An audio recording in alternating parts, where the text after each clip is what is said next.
place full of art. And I suppose one of the questions that we are constantly facing in that, because the Arts and Humanities Research Council in the UK is distinctive in that it does cover practice-based art as well as general humanities. Most of the European research councils aren't interested in practice-based art and creative and performing art. The Arts and Humanities Research Council is, and it is a major funder. It may be very small in the UK in comparison with the Medical Research Council or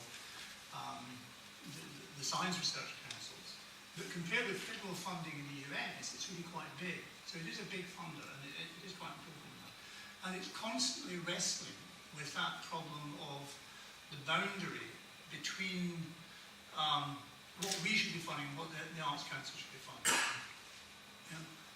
Where is the boundary between art as research activity and art as expressive activity, creative activity, or whatever? And I think one of the things that I was particularly struck by in all of the presentations, that we are spending public funding on research, and that as well as looking for excellent research, we're also looking for dissemination.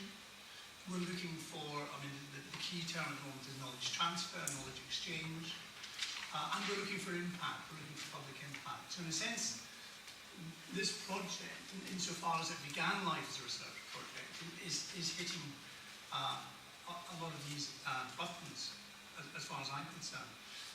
I suppose the question I have, and it's one I'll kind of throw into the arena, as it were, is how does funding change art? How do the sources of funding impact on art? So that you've not just got different publics, you've also got different arts, as it were, and each applying to different funders.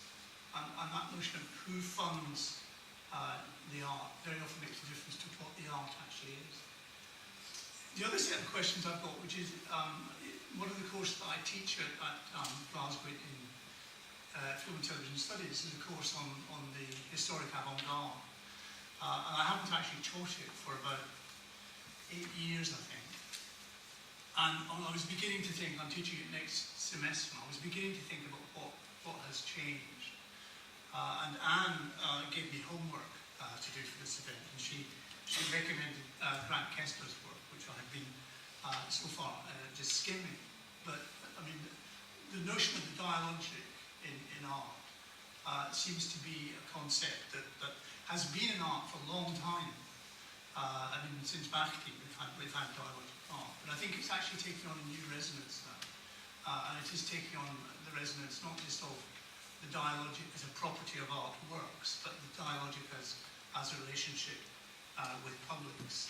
And I was interested in Jean Cameron, in the session, the breakout session I was in, talked about the artist as producer, which again is a kind of concept that's familiar from parts of Endymion, but actually is being taken on a much different resonance now.